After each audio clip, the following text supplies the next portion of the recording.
So you just got fired from your church job. What do you do? Well, let's talk about that. First of all, let's talk about what might have happened, right? There's really 4 different scenarios, right? And probably as you're kind of reeling from this news that you've just received, you probably fall into one of these 4 categories. Let me go over them very quickly. Number 1, it was totally your fault, right? You you kind of had this coming, right? Maybe it was a moral failure, maybe some kind of sexual immorality, maybe some kind of financial immorality. Maybe you just know that you goofed up, right? So, first of all, maybe it was your fault. Maybe it was totally not your fault, right? Maybe you didn't have anything to do with it. Maybe it was things totally out of your control. Maybe it was a budget cut at the church. Maybe the church had to downsize because of some financial things. Maybe the church is shutting down. Maybe you were a church planter and your church shut down, and all of a sudden you don't have a job. So could have been totally your fault. Could have been totally not your fault. It could have been that it was just mutual. Maybe you've been at a church for a while and things weren't going well, and at some point you knew things weren't going well and they knew things weren't going well, and all of a sudden, or maybe over time, usually these things happen more over time, but it just comes to a point where you kind of mutually agree that it's not going to be a long-term fit, and it's still a termination, right? Even though you had some input into that and it was kind of mutual, but it still stings and it still hurts. But the last kind, the 4th way, so it could be totally your fault, not your fault, could have been mutual. The last one is just you were totally blindsided. And this happens more often in church circles than what I'd like to see. I mean, the last, being totally blindsided is horrible. It's horrible. That either means that the church didn't act really, really well, or that you just weren't self-aware enough to see what was going on. And it could have been either one. And the time that you have now that this has happened, the time to reflect and some of the things that we're going to talk about here in this video, this is going to kind of help you kind of come to grips with that blindsidedness of what just happened. Okay, so all right, it's happened. One of those 4 reasons. What do you do now? I've got 10 things I'd like to go over with you that I think hopefully may help you during this time. First of all, and you're going to think, Todd, this is stupid, right? But just breathe. Just breathe. Give yourself some time to take a deep breath and realize that God is in control. God is in control. We often say around here at Chemistry Staffing that nothing surprises God. Nothing surprises God. We're surprised, but God's not. This is not anything that He didn't see coming, right? Even if you didn't. So, number 1, just take a deep breath. Take a deep breath. Allow yourself not to panic, particularly in the short term. Okay. Part number 2. Own whatever part of this that you need to own. Okay? Let's go back to being blindsided. If you were blindsided, either the church was really, really bad, which there are some churches that are really, really bad, or maybe you just were a little self-unaware, is that how I want to put it? That you didn't see some of the warning signs. So part of this process that you're entering into now that you have the news and you have to kind of deal with it, is kind of, I like to call it, it's almost like an autopsy, going back and pulling back everything and figuring out exactly what happened and learning what you can from it. More about that in a second. But as you can, point number 2 is own whatever you can. Whatever part of it that you feel like you need to own it. Own it. Point number 3, ask why. Ask why. Try and get some closure. Particularly if there were no real good reasons given. There are reasons, and if I was you, I'd want to know what those reasons were. I understand there can be some animosity, there can be really, really hurt feelings, but for you and your professional growth and for your continued relationship with the church, which we're going to talk about here in a second too, it's really important to ask why. Get some closure. What happened here? What could I have done differently? Those kind of things. And I realize this is really, really difficult, but it's really, really important. If you don't know why, you're going to always wonder why. If there was something that you did, you're going to want to know what it was, so that you don't do it again. Those kind of things. It's really important to ask why, and at least to try and get some closure there. Number 4, at some point, you're going to have to pick yourself back up. You can only feel sorry for yourself for so long, and that's a natural thing. Feeling kind of down on yourself is a natural thing. Feeling angry is a natural thing. What you want to do is kind of snip that anger before it turns into bitterness. Bitterness is really, really dangerous. But you can only be angry for so long. You can only be tired for so long. There is a season for that, but it should be as short as possible. Now, I realize if you're watching this, like the day that you got fired, now is probably not the time that you go and pick yourself up. You're going to have to kind of rest in this for a little bit, take a deep breath, own the parts of it that you need to, and ask why and get some closure. But then you're going to have to pick yourself up, okay? During this time, and all of these things, these aren't sequential, okay? These 10 things, I've done 4 so far. These aren't necessarily sequential, but they're all important, and they're going to kind of ebb and flow into each other. You're going to find that you're going to have to take deep breaths, not just right at the beginning, but at different phases through this, okay? But point number 5 is really important, and you need to heal. And this is an ongoing process. For some people, it comes quickly. Some people, it takes a long time. But if you don't make a concerted effort to heal and to get well and to get on with your career and your life and your family, that's when the anger and the bitterness really can kind of take root. So you want to heal. You want to take time to reflect. You want to kind of look to your future. This is a great time for you to rediscover your calling. Sometimes firings can also, while they hurt, they can also represent great opportunities for the future. So there's some of that. Rediscover your calling. Go back to your calling. Are you really passionate about what you're doing? What do you want to do differently? What kind of a role do you want to have in this next time? That's all part of the healing and the reflection and the looking to the future, the rediscovering your calling. Maybe as you take some time to grieve, maybe you take some time to get away. Maybe a spiritual retreat where you can kind of get away just with you and God, and really take some time to be quiet and listen to see what God's telling you to do. Okay, so that's 1 through 5. Let's go on, keep going here. Hopefully this is helpful to you. Number 6, get some counsel. Get some counsel. Walk through with someone other than your spouse. Your spouse is a great person to talk to, but find someone that you can get some counsel with. Maybe somebody that's been through a similar firing or termination at some point in their ministry career. Those people are great to talk to, but find some good counsel other than your spouse. And it could be it's just a friend. Maybe it's a college roommate from 20 years ago. I don't know. Maybe it's another ministry colleague, like I said, that's kind of gone through the same things that you're going through. Maybe you need to seek some professional counseling. Maybe seek a therapist during this time. Nothing bad about doing that. As a matter of fact, I'm seeing more and more of the candidates that we work with at Chemistry. They're coming off a bad season that are actually going and getting some professional counseling. And let me tell you, it really does work. It helps with those previous steps about helping you get some closure and heal and reflect and look to your future. All that's really, really good. So number 6 is get some good counsel. Number 7 is stay active. Of course, if you just kind of sit around on the couch for 3 weeks and watch TV, the depression, the anger, the bitterness, the bitterness might start to set in. So stay active. It's a great time to learn a new skill. All of a sudden you have some time on your hands. Maybe you've got a little bit of financial cushion there, maybe because of some severance or something. So take some time, stay active, learn a new skill, dive a little deeper maybe into a hobby or an interest you have during this time. Make sure you stay active physically with some exercise. Those kind of things can really help stimulate your mind and keep you moving.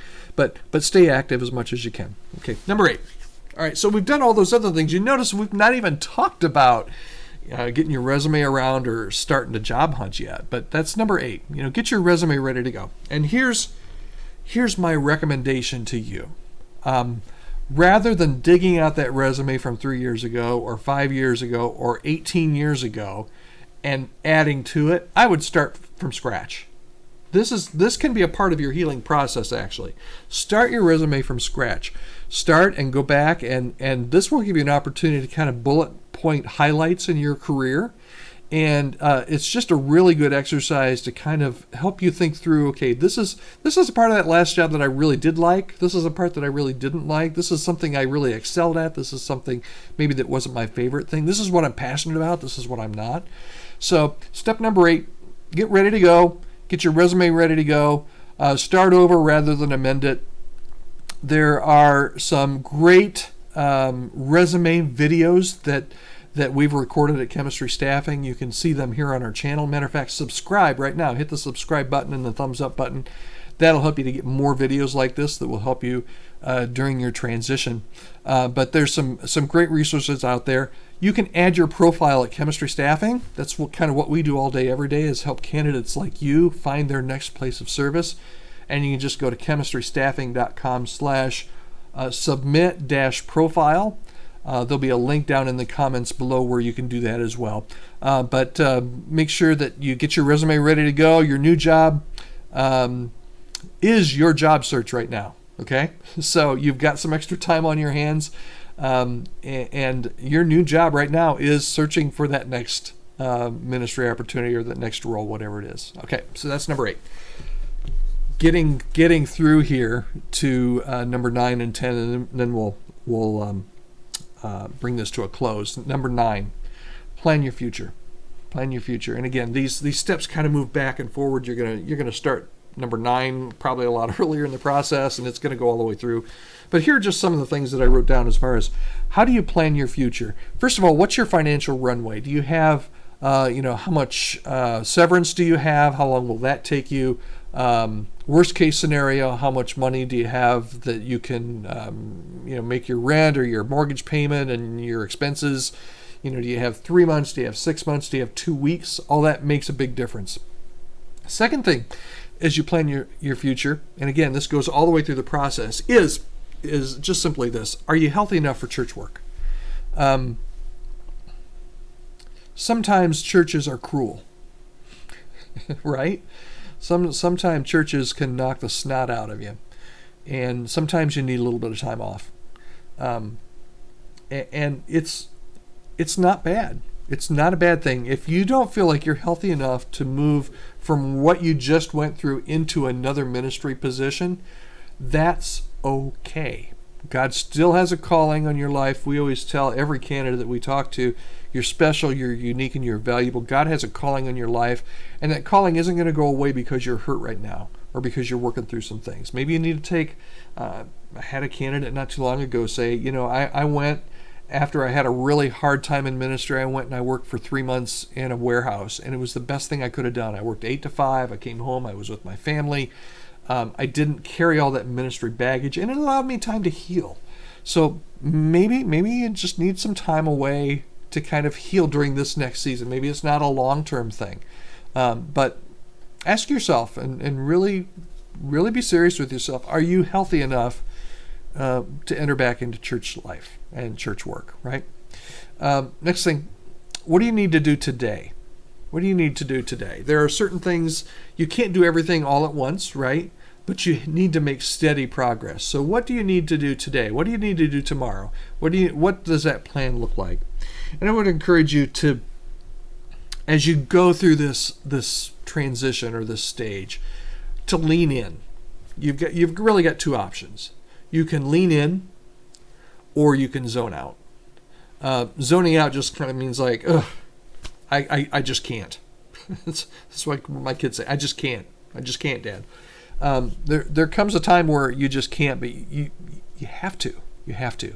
So if you zone out, what you're going to find is that financial runway that we talked about is going to come to an end sooner than what you think. So you need to lean in. You need to be proactive. And as you lean in, And last step here is put yourself back out there. You've got your resume ready to go. You've got it posted. You start to look for different ministry roles if you're looking for a ministry role. And those kinds of things are really important. But you need to go through all the stages. Make sure that you put yourself out there and that you do so after you've done all this retrospectiveness and healing throughout the process. Okay. That was number 9. Number 10 is just take some time to process. I mentioned before about maybe doing, I call it almost like an autopsy on what in the world just happened, right? So process. Here's what I mean by process. What did I learn? If even after a few days or a few weeks, you feel like I didn't learn anything, I would urge you to stop and go back and reflect some more, because there has to be something that you learned here. What did you learn? What would I learn? What did I learn? What would I do differently? This is going to take time, and your discovery will come in stages. Maybe you'll learn some things you would have done differently, some things that you learned in that first week, but maybe a month or 2 months down the road, or maybe 6 months after you take your next role, you're going to learn something else about yourself, something you would have done differently. So it's a process. Time will not only heal some of the wounds, but it will bring clarity to things that aren't very clear right now. So you just have to have some trust in that. But you do need to take the time to just process and use this as an opportunity to make yourself better, and to try and determine what you would do differently so that this doesn't happen again. Okay, some other thoughts as we leave. I've already taken enough of your time. This is really, really, really absolutely vitally important. Leave on good terms. There's a verse in the New Testament in Romans 18:19. It says, if it's possible, is it possible? Yeah, it's possible usually. But if it's possible, as far as it depends on you, as far as you can handle it, live at peace with everyone. That means the church that just fired you, or the church that just terminated you. Do whatever you can to leave well. The next verse says, it kind of, and if you've just been terminated, this verse can have a little solace for you. Beloved, never avenge yourselves, but leave it to the wrath of God, for it is written, vengeance is mine, I will repay. Essentially, the message is here. God says, I'll take care of it.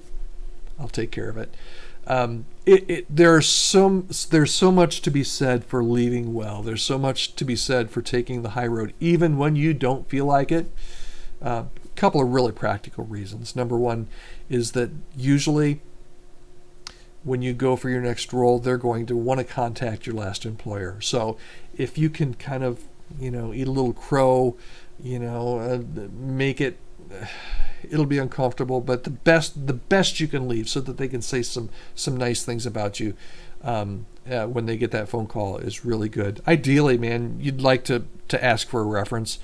Like I said, there's a strong likelihood that your next church, if you go to work for a church, is going to want to contact somebody at your old church.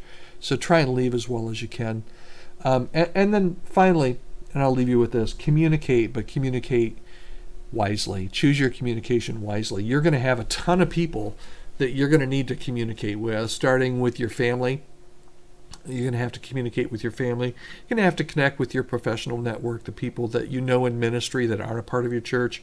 You're going to have to deal with the staff that you work with that maybe didn't have any part of this decision, that were your friends and your colleagues. You're going to have to communicate with them.